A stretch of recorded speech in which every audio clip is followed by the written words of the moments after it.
Boker Tov, we are up to the fourth perek, third pasuk in Shir HaShirim.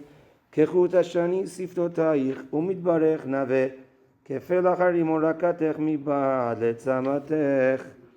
Kechut Hashani, like a string of scarlet color, siftotayich is your lips. Umitbarech nave, and your speech is beautiful. Kefelach harimon rakatech. Kefelach harimon. Felach is, I don't know if it's in modern, a slice. A slice of a rimon, a slice of the pomegranate is your cheeks. So it seems like felach is not necessarily a slice, but like a half of a piece is called a felach. Okay, so it seems like from the Mefarshim though it's like a half of the outside of the rimon of the pomegranate is your cheeks, like the two cheeks. You see, the Gaon of Vilna says this. The two cheeks is like the two halves of the rimon, also because of the pink of the cheeks, the beauty. Mibad litzamatech. Here as well we see from behind the veil. So a few explanations over here is umid barech naveh, the beautiful speech that we have.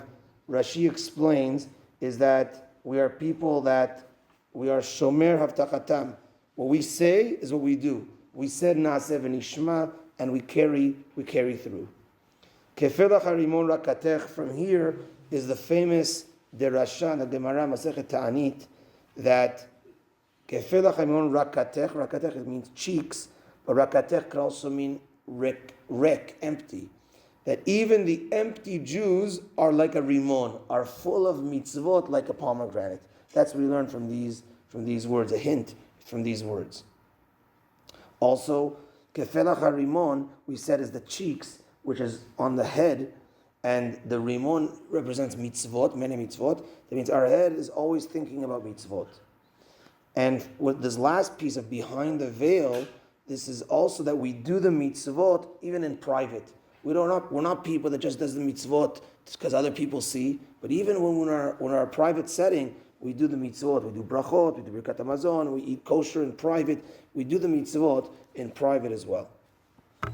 Sefer Okeach has many hints in this pasuk. The first is kechut hashani. He says that's talking about Avraham Avinu that said im yichut ve'ad seroch na'al, a little hint to Avraham. In addition, he says that the chut on the mizbeach and the Beit HaMikdash, there was a line going around the mizbeach on the yesod, on the not on the ramp, but on the side, on the three sides of it, and that was in order to sprinkle the blood. Sometimes echad lemala, echad lemata.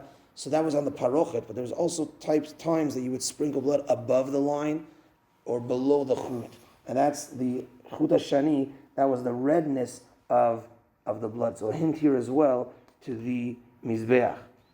In addition, Hashani is Gematria's 365, which is the 365 mitzvot lo ta'aseh.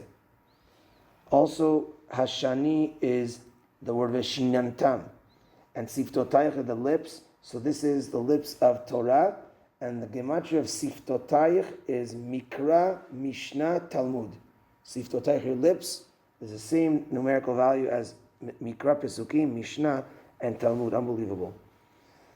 Also, umidbarech naveh, midbarech, from the word midbar.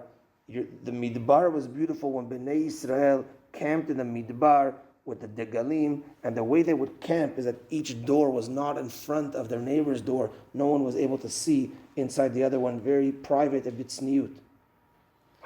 Also, he says over here that the midbarech naveh is even when Yerushalayim is a midbar in our history. Unfortunately, there's times that Yerushalayim was destroyed. It's still beautiful. It still has its kedusha. Midvarech naveh mem devarecha. Midvarech is mem devarecha. 40 of the words, which is 40 days Moshe Rabbeinu spent on Har Sinai, and that is beautiful. We receive the Torah. Kefelach harimon. He says that's the Kohen Gadol that also had the rimon, pa'amon verimon, on the bottom of his ketonet. He had the bell, so they would hear when the Kohen Gadol is coming. It was a bell with also a rimon right beside it.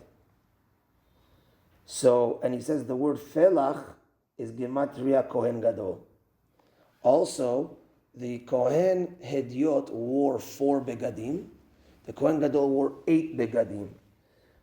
So kefelach is kafel, double, chet, 8. He wore double of a regular Kohen, which was 8. And lastly, Rimon rakatech mibad letzamatech. The gematria is rekanim shebach meleim mitzvot karimon. He gives a gematria of that we said, that even the empty Jews are full of mitzvot like a rimon. It's hinted to the gematria of the words harimon rakatech mibad letzamatech is rekanim shebach meleim mitzvot karimon. Unbelievable. The Gaon of Vilna says as follows, that the color red in general is negative, is blood, is din. So we know that in the Bet HaMikdash on Yom Kippur, they would put a chut shani, they would put a lashon shel zehorit. It was a red piece of garment. And when the Sela Azazel was thrown down and there was a sign of our kapara, it would turn to white. So he says that the Kohen Gadol would first start off, because we know we have a concept in Teshuva. Part of how do you do Teshuva is modeh ve'ozev yerucham. Modeh is I admit that I've done sins, and I have to admit to Hashem the sins that I've done. Ve'ozev, and then I leave those sins, yerucham. Then you're going to get rachamim.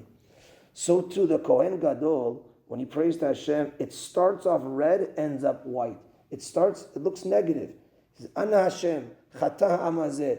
Hashem, this nation sinned. Hey, that's bad. You're going to bring the bad angels to talk bad about us? We sinned? He starts off talking that we sinned, but then he says that they did Teshuva as well. And that's the modeh ve'ozev. Modeh is, I admit the sins. Hey, you're talking about the sins again. You're talking bad about yourself. All the sins that you did. No. But right after that, ozev, I am leaving as well. So it starts off, kechut hashani sivtotayich umidbarech naveh. That's why it's 2 types of speech in the pasuk. It first starts off speaking of red. That's Teshuvah. You're talking about the negative, and then you're talking about the beautiful speech, which is going back on it and admitting what you did and doing Teshuvah. In addition, he says this also connects to the Leviim that would sing when the korbanot were happening. The korbanot was red, was blood. They were singing at that time. The korbanot as well. They were pouring the wine, yain, right, on the nisucha yain, on the mizbeach, and that's the red that has to do with the Leviim. When the Leviim were singing beautiful words, there was also red going around. Okay, so he finishes off over here with the following. Just a moment. Okay, so he says that the Pesukim until now was talking about places on the head, the eyes, this pasuk is the lips, and also mentions the cheeks. So he says the mind is where everything is happening. Our eyes see, our ears, our nose, and we've so much. Our speech is from here. Our mind is from here. The cheeks are empty. They're empty of hair, and it's really they don't do anything. The cheeks. So that's why the cheeks are hinted to as the rekanim shabach, as the ones that are empty, the empty Jews, so to speak. It looks like they're empty, but it's on the head still. It's part of the ikar. It's part of the beauty as well. And the 2 cheeks is the 2 halves of the rimon, which is the 2 types of mitzvot, mitzvot aseh and mitzvot lo ta'aseh. And mibad letzamatech, hidden behind the veil. This is the way the Bnei Yisrael should be, which is hidden behind. So what you see on the outside is the veil. He says that's connected to the Talmidei Chachamim, that we should be behind the Talmidei Chachamim that are our guiding light. So that's a beautiful explanation to this great pasuk and this great message that even the empty ones, even if you think you're an empty, who am I? What mitzvot do I have? You're still mitzvot, maleh mitzvot karimon, and of course you could add, and of course the unbelievable message of Teshuvah over here. So much going on in this great pasuk. Baruch Adonai le'olam, amen ve'amen. Rabbi Chananel ben Akashya omer etzah kadosh baruch hu lezakot et Yisrael achi b'alam terumos shneimar Adonai chafetz man tzidko yagdil Torah ve'yadir.